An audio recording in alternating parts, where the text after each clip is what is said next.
Agriculture sector needs to play an important role in the coming year.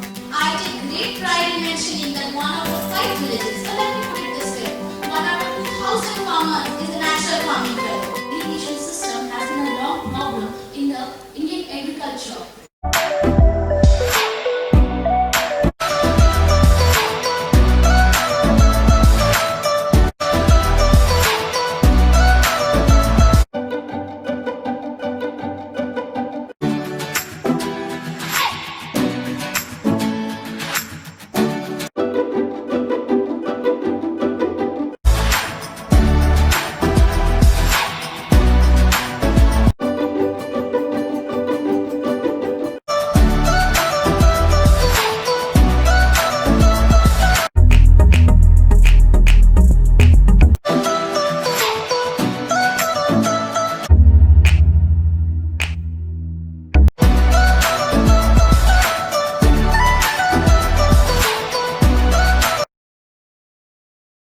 Agriculture is the foundation of manufactures since the production of nature are the materials of art.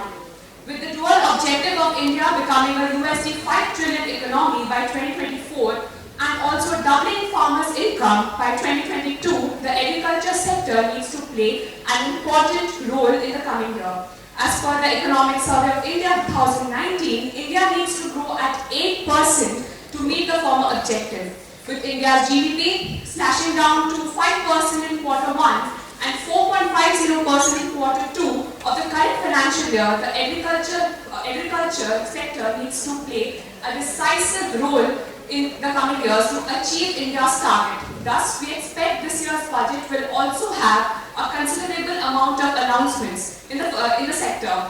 Moving on to previous year's provisions, I would like to ask you, Anvesha.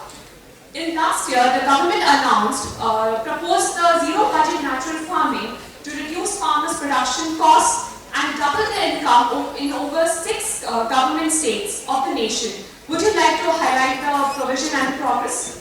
Absolutely, Bhumija.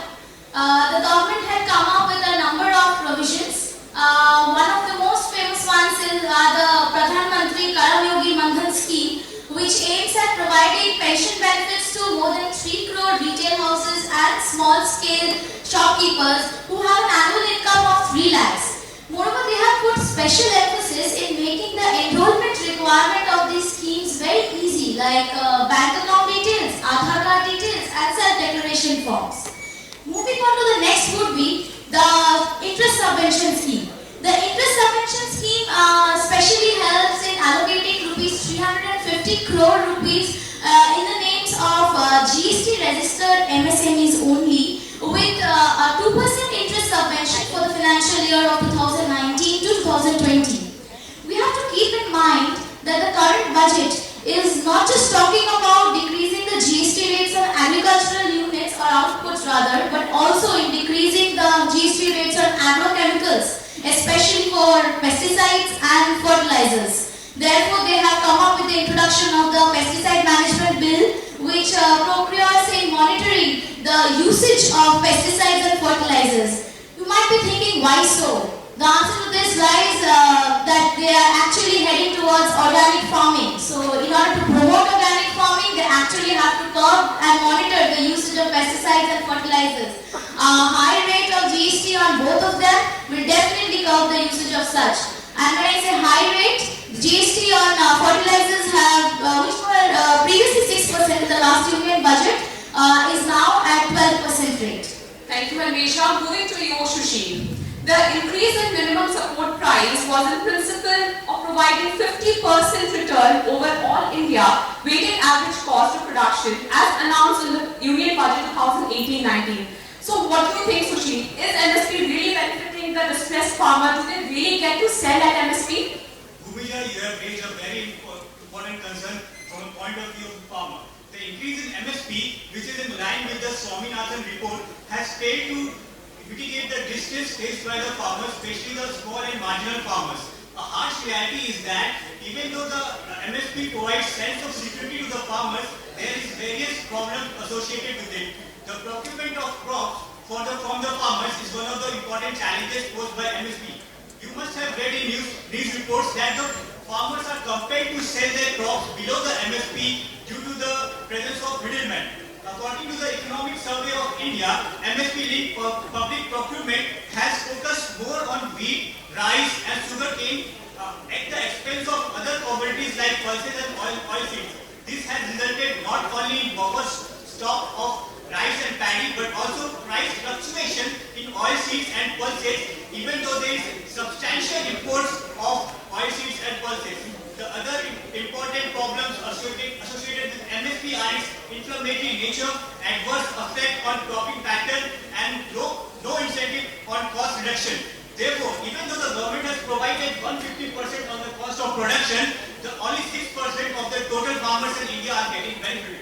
Thank you, Sushil. Coming to you, Charlie. The government announced an income support scheme for poor farmers in 2019 budget. A gigantic outlay of 75,000 crore for financial year 2019 and 20,000 crore for financial year 2018, which was announced under the Kisan Samman Nidhi scheme, which was funded entirely by central government. Would you please enlighten us about the provision in progress so far? Yes, Bhumija, the Pradhan Mantri Kisan Samman Nidhi, one of the most aspirational scheme of the government, which aimed at providing rupees 6,000 a year in 3 installments directly to the bank account of the farmers. Well, this initiative was not just to support the monetary benefits of farmer, but also to provide an impetus before the harvest season. Now, this would pave way for the farmers to earn and live a respectful living. Now, during this implementation of scheme, one of the problems that was faced by the government was the money to go to the right beneficiaries. The problem was the right beneficiaries were not identified, so the money was not dispersed to them. This is also one of the reasons where government has done phenomenally good. As of now, 7.6 crore farmers have been already dispersed money by November 30th. Now the entire process, as I mentioned, has to be improved when the right beneficiaries are identified. Thank you, Charlie. I would like to ask you, Vishakha. Irrigation system has been a problem in India since forever. Government had announced the utilization of unspent funds out of granted aid released in the financial statement in financial year 2018-19 for implementation in Pradhan Mantri Krishi Sinchai Yojana. Can you highlight the progress so far? Yes, Bhumija, you rightly said that irrigation system has been a long problem in the Indian agriculture. There are so many schemes provided by the government, but still majority of the population still dependent on the monsoon season. In irrigation, Pradhan Mantri Krishi Sinchai Yojana, which is also known as Har Khet Ko Pani, is a major step taken by the government in which they focus 96 deprived districts with 30% of landholders will get assured of the irrigation, and the fund allocated to them was around 2,600 crore. As you talked about the improvement is visible. Around 7.05 lakh hectare land has been covered under the sprinkle and drip irrigation system, which is counted in the year 2018 and 19. But Bhumija, I'd like to draw your attention, there are so many contradictions within this scheme. Pradhan Mantri Krishi Sinchai Yojana works on a project mode, which means the planning and execution is decentralized, which also means there is also no reference to the accountability when they are failed to meet the targets. Pradhan Mantri Krishi Sinchai Yojana also contradicts the National Water Policy of 2012, which is implemented by the government itself. National Water Policy 2012 aims at the water management in the form perspective of the hydrological unit, that is, water basin, sub-basin and watershed, whereas the Pradhan Mantri Krishi Sinchai Yojana envisages the management of water at the level of the district. I would also like to draw attention towards the electrification. The government has proposed to provide free electricity to the 40 million households, with the spending around 16,000 crore. They have also provided a scheme called Pradhan Mantri Sahaj Bijli Har Ghar Yojana or the Saubhagya Yojana. Saubhagya ensure to provide free electricity in the rural India. The beneficiaries will be identified using socio-economic caste census data of 2011, and the beneficiaries will get the free electricity, and those who are not coming under the SECC data will get the electrification at the cost of 500. Taking through from your content, Vishakha, in the past 4 years, the expenditure on rural electrification has doubled to an amount of 24,890 crores. So Vishakha,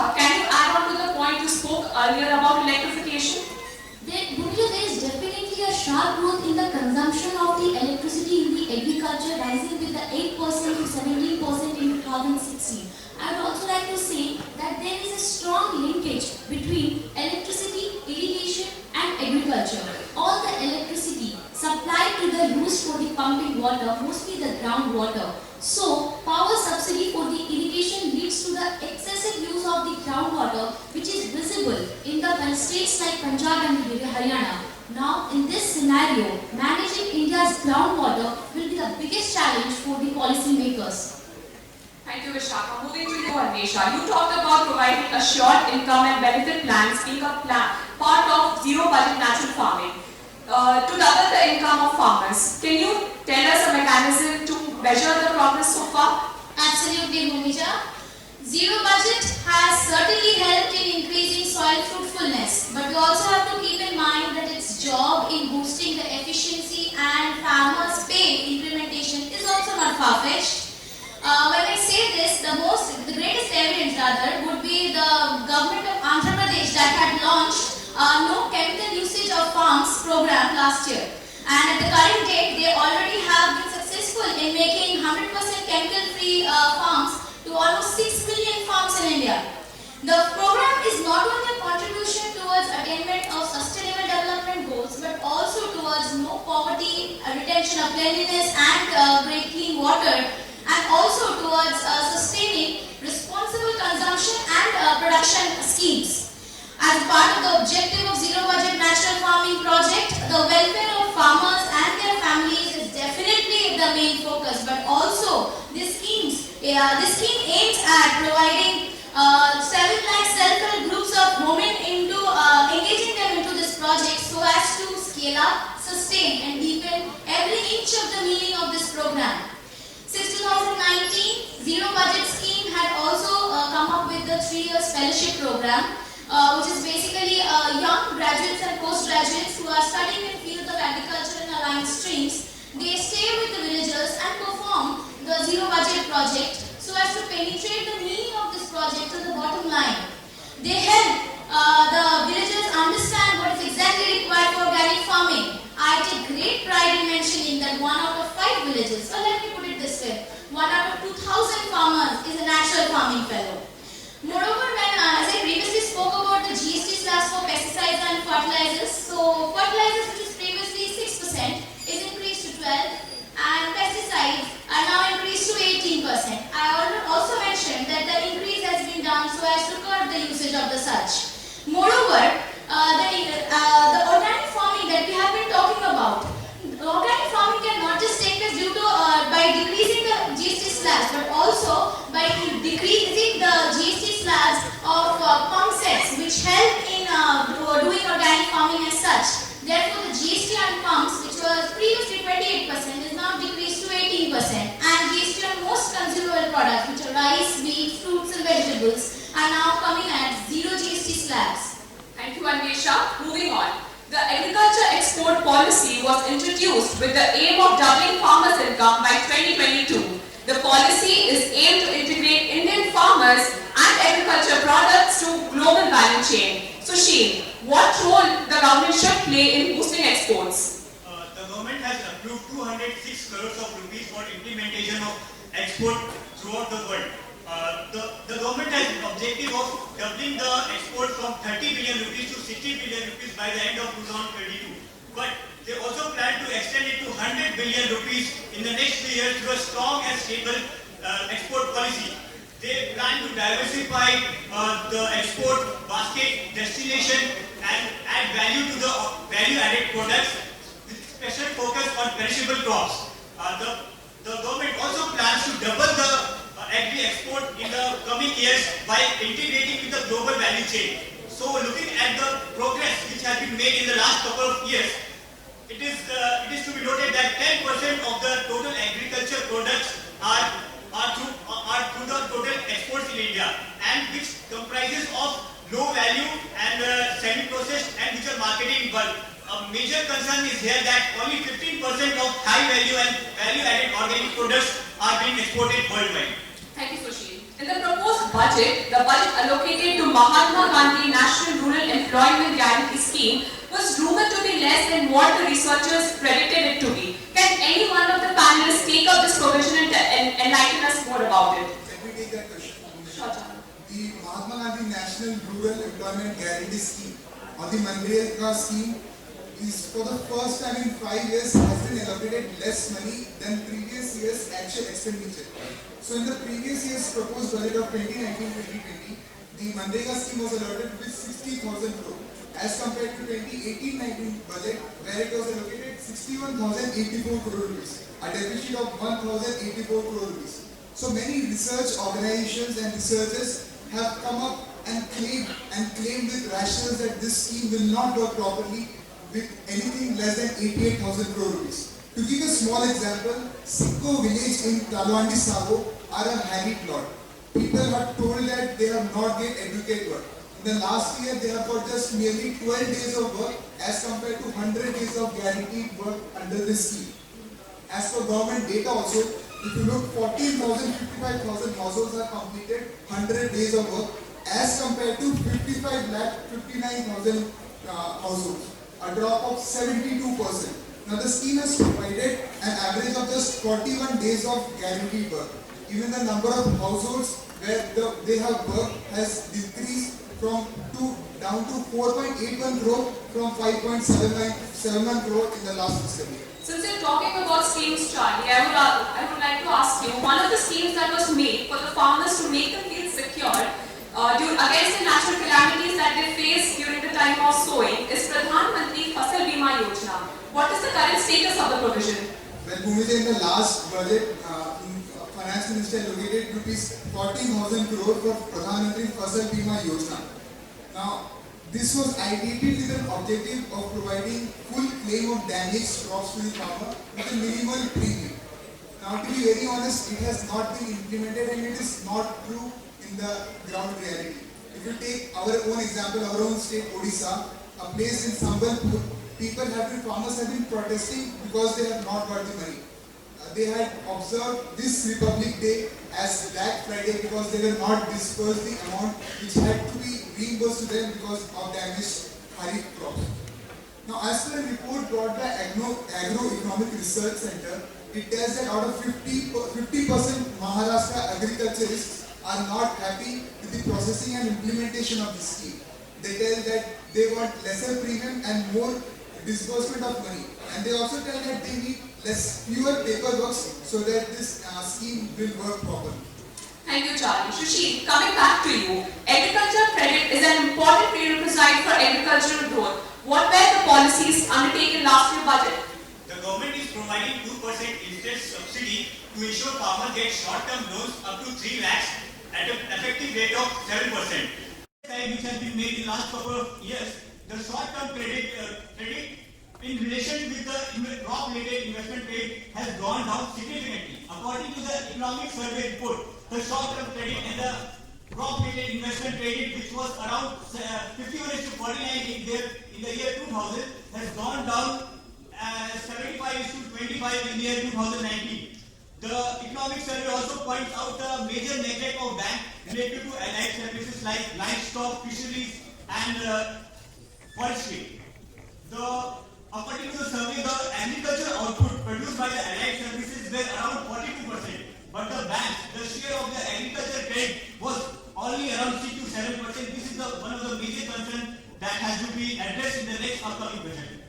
Thank you, Sushil. Let's align national initiative with agriculture. While promoting digitalization in India, our government promoted the national agriculture market for online trading. Charlie, would you like to tell us about the provision? Well, yes, one of the provisions made by the government was to work with state government and to allow farmers take benefit from ENAM. ENAM has been promoted very enthusiastically by the union government and the state government has taken it up at their level. As many as 134 interstate transactions and 14 commodities have been transacted, which includes cereals, vegetables, pulses, have been traded under the interstate ENAM portal. Initially started with just 25 commodities. The trade facilities have been extended to 124 commodities with tradable parameters on ENAM portal. The ENAM portal has calculated a total transaction of just 85,000 crore, a a 21% rise in transactions compared to 70,000 crore in 2019. Also, ENAM saw an incremental rise of 14% between January and June 2019. Thank you, Charlie. That was a great round of discussion on provision and progress. Let's move on to the expectations our panelists have with this year's budget. In the year 2020 and with gender equality demands, let's discuss the role of women. According to a McKinsey Global Institute's report, improving women's equality can add $12 trillion to global growth, and increasing women's labor force participation by nearly 10% can add $700 billion to India's GDP by 2025. So if we are looking for a silver bullet for our economy, it is with our women. Vishakha, would you like to tell what you are expecting from this year's budget regarding this matter? Definitely, Bhumija, if we see the women as a farmer and their representation in a society, we still lag behind. There has been not so many schemes provided by the government to the women farmer, but from last few years we can see that few schemes have been mainly focused on the gender specific. For example, under the submission on a seed planting material, they have been said that the training will be provided to the women farmer. The state government has also been advised to give adequate fund to the woman farmer. Under the National Food Security Mission, which is implemented in 28, of the fund allocation and resource was given to the woman farmer. But if we see the progress of the woman as a farmer, we lag behind. We lag behind a lot because the representation of a woman, not only in the society but even if the protest is happening, we lag behind. The biggest problem is the lack of the ownership of the land. Does not allow women to approach any of the bank, as the bank consider land as a collateral. So, even the government also lack the women-centric strategies and dedicated schemes. The scheme also lack that there is a general-friendly tools and machinery. So this year I expect the government should have better access to the credit and technology will boost women's empowerment and also help them to recognize as a farmer. Thank you, Vishakha. I hope your expectations do come true. Moving on, Sushi, since you talked about MSP, what are your expectations regarding the same? The country will benefit of the MSP scheme only when the government makes it as a compulsory reserve price, which means that if a consumer has the right to MRP, which is maximum retail price, the farmer should also have the right of minimum support price. The government should also focus on making a robust system for procurement of crops and build a regulated system for agri markets, like the monopoly in the AMCB market should be regulated so that the farmers can sell their crops at the MSP and they can boost their income. Okay, thank you. So you also talked about doubling exports from 30 billion to 60 billion. What are the key areas government should focus in this budget? The agricultural policy will take involvement of the organization related to the production, agriculture production, much like the Krishi Vigyan Kendras. They have all the technologies related to export. They need to make the farmers aware of those technologies and create an awareness among the farmers about the various export policies that will help them to better their income. There is also a need of a proper infrastructure, robust and proper infrastructure to be kept in place, which will help the post-harvest and pre-harvest facilities and the processing facilities, the storage distribution, and a much better world infrastructure which will facilitate swift trade in the swift trade. The government also needs to focus on promoting the value-added products. Globally, there is a $90 US global trade happening. So there is a scope for improvement for India in the value-added organic products. India can also use a 5,000-year-old Ayurvedic food system, which can be potentially a game changer in the export policy. For example, much like the export of yoga, the traditional knowledge of healing properties of turmeric can be communicated to the world, and surely the marketing of the products will follow. Last but not the least, the investment. The investment needs to be happening from the private sector. The investment of infrastructure, that will not only help to improve the quality compliances, but it also help to improve the logistics facilities, and also it will impact to reach the global markets globally, and this will surely impact our export policies. Thank you, Sushi. I hope our best kept secrets do go global. Moving on to you, Anisha. What are you expecting from this year's budget? Thank you, Bhumija. There is no questioning on how zero budget natural farming is progressing, but definitely what seems to be far-fetched rather is how much the multiplication of farmers' pay implementation plan is actually progressing in the upcoming budget. In order to answer that, I know that the main question which arises in our minds is how much of cultivation can actually cause multiplication by 2020. Before we actually answer that question or we lead to a solution to that, we have to focus a bit onto the statistics that says that there has been an increase in the farmers' pay or the family's welfare by 4.22%. Though the number is not too high because it's just an increase of 1.39% and nothing more.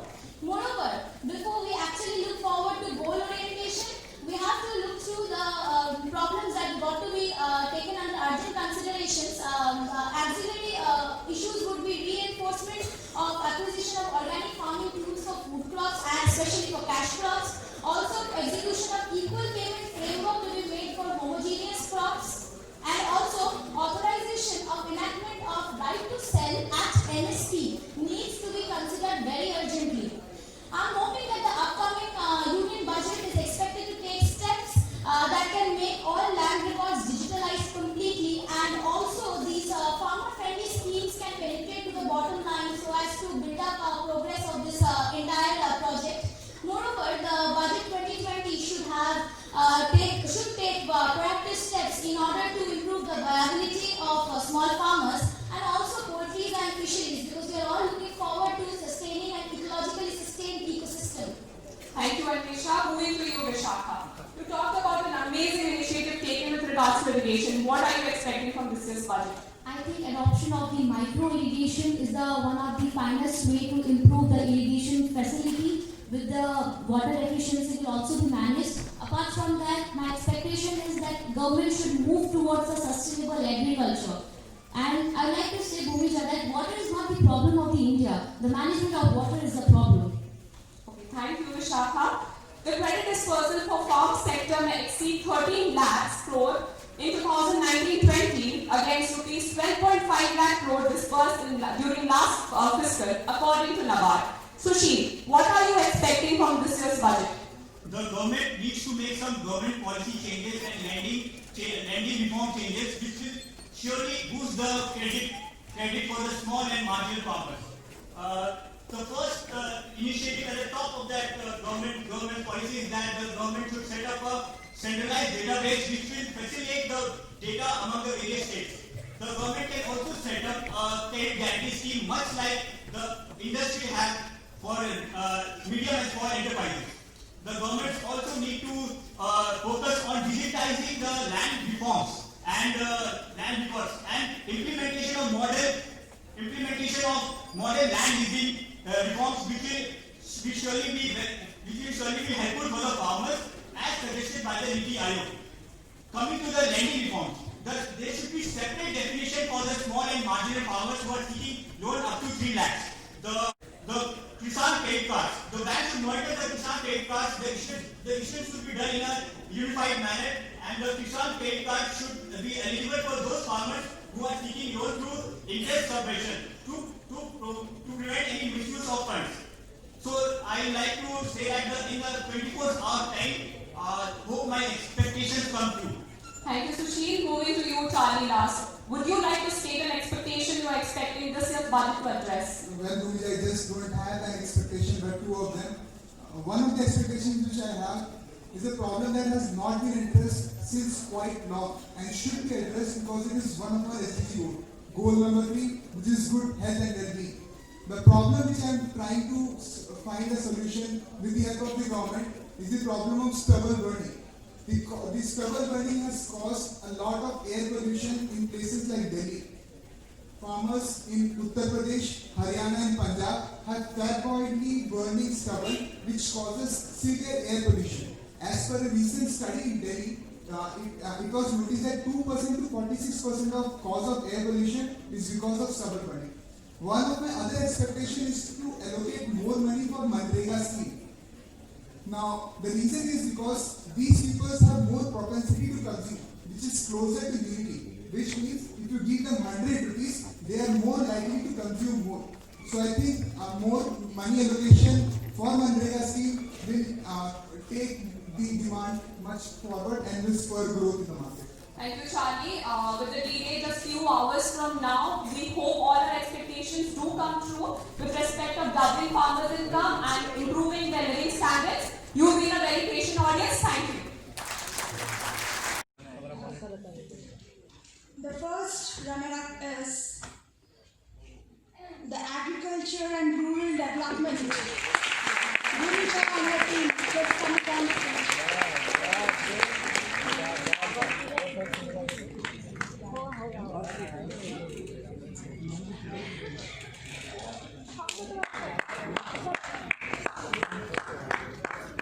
Miss Bhumika Linga, moderator.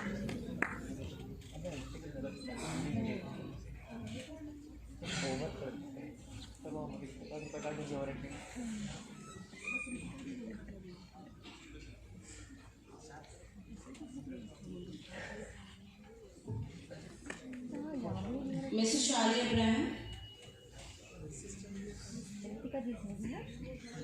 Mr. Sushil Kumar Jha.